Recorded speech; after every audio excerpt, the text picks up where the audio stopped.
Hey folks, welcome back. Another Genshin Impact video, and today they were announcing the banners, right? And we talked about the character banners, the 4 stars that got official back, which, you know, been a while. I think been like 10, 11 banners, right? We counted.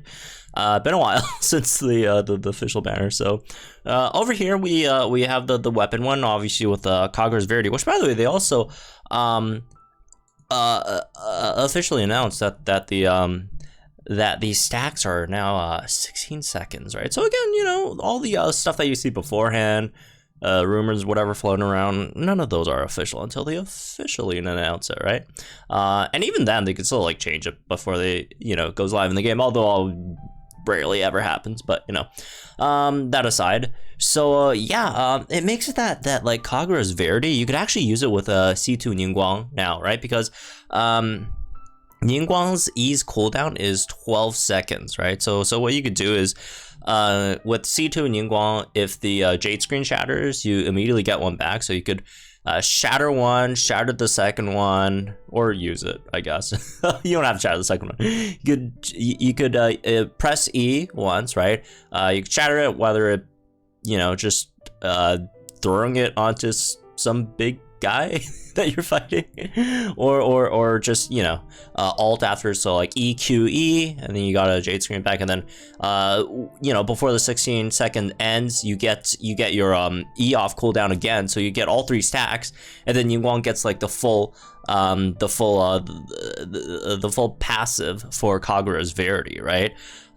So yeah, so it turns out that there's actually quite a, you know, more units that could actually use Kagura's Verity, you know, in terms of catalyst uses, right? Again, obviously Yae Miko is very, very good for it, right? It's basically built for Yae Miko, but again, Lisa would also be nice with that. Like, if you like triple tap E, you get like the 3 stacks from Lisa's tap E onto your opponents, and you do like a big hold E. That's honestly some solid damage that you could get onto that, right? What else? Klee could, again, potentially do it with the little tech that you do with the you know, E and then Q to cancel the E, and then like you could get like another one, maybe get 3 in time, right? Something like that. And then again with the C2 Ningguang, you could do that as well, right? So it's a pretty decent catalyst, right? Substat, crit damage. We talked about this catalyst for quite a while now, right? For quite a bit in our previous videos. So we're not going to go too much in it. The interesting part here is we are actually getting Primordial Jade Cutter, which was rumored to be on the banner, right? It's honestly, the rumor has been like multiple weapons. Before it was rumored to be Wolves, you know, Gravestone, and then rumored to be Primordial Jade Cutter, and turns out it is Primordial Jade Cutter, right? And that's really nice. Slash maybe not nice if you're trying to save gems, because it's just a very great, just general, you know, 5-star sword that a lot of sword users could use, right? Immediately comes to mind Xingqiu, right? Just because like it's, I think, only one of 3, I think, swords that are substat that's like crit rate, right? So you have Primordial Jade Cutter, right, which is only 5 stars with a crit rate substat sword, right? And then you have the black sword, and then I think there's like a 3-star, or no there. Let me see. No, there isn't. Yeah, it's just one of 2 swords that have a crit rate substat for 1. It is a bit lower on the base attack side. I think it is the lowest base attack of all the 5-star swords, right? But still, again, it's very nice. And also the passive is decent, right? Gives you extra 20% HP, and then provides attack bonus based on 1.2% of the wielder's max HP. Usually, you know, HP could go pretty nuts, right? Again, it's especially if you're running it on someone like, you know, like again, first things, you're not only are you you know, getting the crit rate, which is nice, but you know, obviously all damage, but yeah, you get a bit more you know, healing as well from the raid swords. Hey, y'all joke about Xingqiu's healing, but my guy came in clutch so many times for me, right? When I needed that just extra clutch bit of healing. He came through.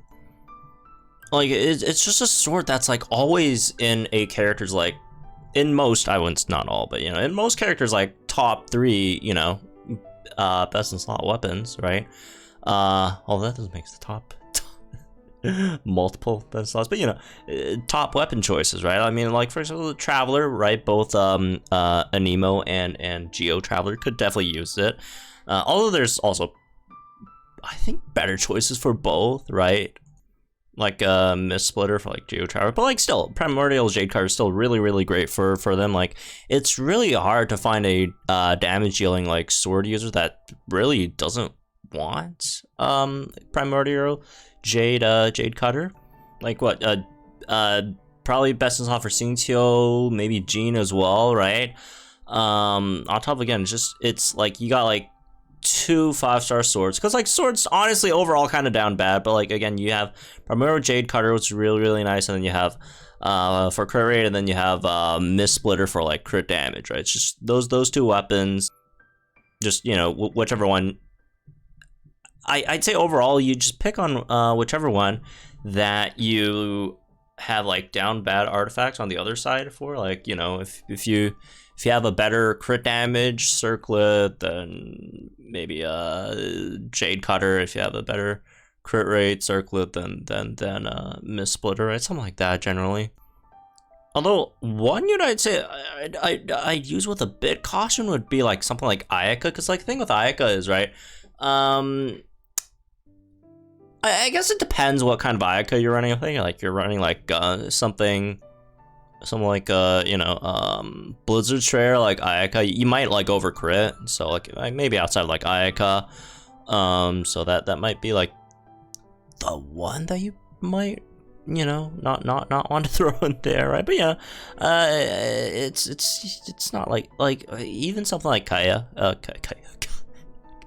Kaya, right? You can run it on a support Kaya, for example, right? Albedo, I guess, if you missed out on the event weapon, right? What was it called again? That was really good. The Cinnabar spindle. That's really nice, right? So, anyways, Primordial Jade Cutter, good weapon, right? Check out some of the 4 stars. I mean, the 4 stars are fine, I guess. You got Sack Sword there, you know. It could be a you know, consolation prize if you don't get Jade Cutter for your Xingqiu, right? I guess the other ones are kind of they're kind of whatever, right? I feel in terms of 4-star weapons. Shouts to Eye of Perception though. Like Eye of Perception looks so freaking cool. But it's not that great though, unfortunately. And yeah, that's the problem, right? Like no one wants to use Eye of Perception. It looks cool. Again, I love this weapon design. It looks great. It's just no one wants to use it. Like if you're super down bad, like on Lisa, maybe, but like still, there's like free-to-play weapons that are better, right? In terms of the other ones, Wavebreaker's Fin, honestly, low key, not bad. Low key, it's a pretty good pole arm, in my opinion. For a few reasons. First of all, you yeah, it's attack percentage weapon, which is fine, right? That's nice. But like the passive, honestly, pretty good. It's for every point of the entire parties, and also I think this is only for this is only like a banner weapon too, right? 4-star banner, 4-star. For every point of the entire parties combined maximum energy capacity, the elemental burst damage of the character's equipping this weapon is increased by 0.12%. A maximum of 40% increased elemental damage can be achieved this way. That's you know, refinements, and then at max refinements you get, you know, 0.24, like 8% max, right? Like that's actually not bad for quite a few polearm users, right? Like, you know, especially if you are lacking some 5-star polearms, like, you know, if you get like a refinement 5 Wave Rider on something like Xiangling, for example, right? Xiangling has a pretty high cost on her burst, right? If you throw in, you know, a few more high burst cost units in that team, like you know, on a Raiden national team, right, with Xiangling and Raiden in there, both pretty hefty costs. Also like Xingqiu, right, also another 80 energy cost. Like you throw in like a few high energy cost units in there, and then like boom, your selling is actually hitting pretty good on a 4-star on a 4-star pole arm, right? So honestly, pretty decent option, right? Another one, Raiden herself, right? You know, again, you still have the catch, which is free for both, I guess, both these you know, units, right? But you know, if you for example, if you don't have the catch, right, or if you missed it, which by the way, they should really rerun those event exclusive weapons, because like you can't get them elsewhere, and a lot of them are really good, right? Plus they're free. Yeah, like these are really great options. Like if you're like a Raiden team with a Yaimiko, who's like a 90 energy cost burst unit, right? Raiden herself 80. Honestly, pretty decent Wavebreaker's Finn, right? Who else could actually use it? Let's see. Raiden, Xiangling, I guess Rosaria too. You could definitely yeah, I could definitely see running it with Rosaria as an option, right? Especially again at refinement 5, like you're getting some really decent multipliers from it, right? So yeah, really decent weapon at like R5. Like again, with a really expensive, you know, energy team, it could in a lot of cases could get you like similar numbers to something like, you know, even no refinement Staff of Homa, right? Something like that. So and no, Staff of Homa is really good, right? But yeah, this is great. This is honestly great. Stringless is another pretty nice 4-star weapon, but you know, unlike it's in the general pool, so like I assume a lot of folks would have it by now if you've played for a while. But honestly, you have elemental mastery substats, and then increase, more importantly, I'd say, well, I wouldn't say more importantly, but it depends on the unit. But increase your elemental skill and elemental burst damage by 24%, 48%. At max refinement, which is honestly really nice for a decent amount of bow characters, for a very small pool of bow characters. But you know, what can you do, right? Something like Fischl, right? If you don't have any of the 5-star bows, Stringless is definitely nice on her. Anyone else? Let's see. Venti, right? Would be really nice on Venti too.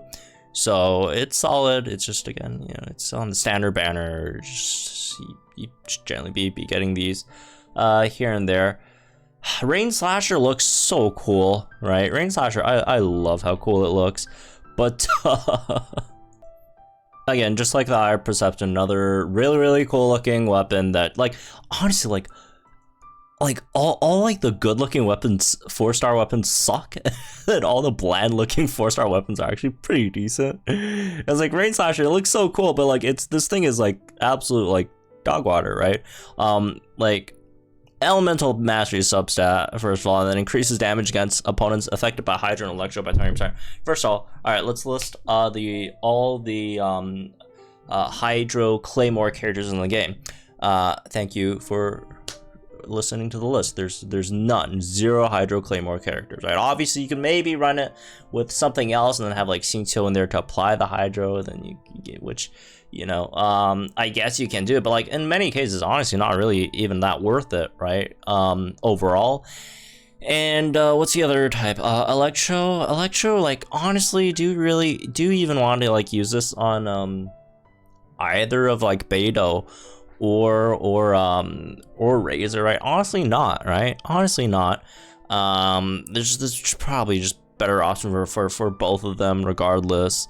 Like this thing is just like, what are you doing, right? Again, it's here to look cool. It looks very cool. Oh my god, it looks cool, but like not that great, unfortunately. But yeah, I'd say the weapon banner, this weapon banner is it's a decent W, I'd say, right? Jade Cutter's nice. Some people don't like Kagura's Verity. I personally think it's decent, right? But again, it's just the number of units that could actually like fully utilize it isn't that large, but those who could actually use it is actually really nice, right? Again, something like a C2 Ningguang Lisa, right? Dude, my Lisa's gonna go crazy with Kagura's Verity if I somehow pull Kagura's Verity when I'm trying to go for a Primordial Jade cutter. Who else? Obviously, again, Yay Miko is gonna go crazy with it. The Klee, maybe, right? Depending on if it works, like the Crimson Witch set, right? And yeah, all the 4-star. Oh, I wouldn't say all the 4-stars. Decent amount of 4-stars are nice. Again, it's mainly the banner 4-star over here, the Wavebreaker's Fin. Because again, in most of the other ones, they're rather common ish weapons, right? Wavebreaker Fin's really nice. Sack Sword's really good for Xingqiu, right? Stringless is great for multiple units, right? And then just the other two are kind of whatever, right? So it's a solid weapon banner, definitely solid weapon banner. The second weapon banner most likely is just going to be both Kokomi and Raiden's 2 weapons, right? I mean, considering those 2 are rerunning later on, so I guess that's not going to be too much surprise in comparison to Primordial Jade Cutter over here, but we'll see, right? So anyways, that's me on this one, I guess. Hope you all enjoyed. My guys, think in the comments down below, like, share this video, subscribe to the channel for some more Genshin Impact content. Almost said the wrong word again. And I'll see you guys in the next one.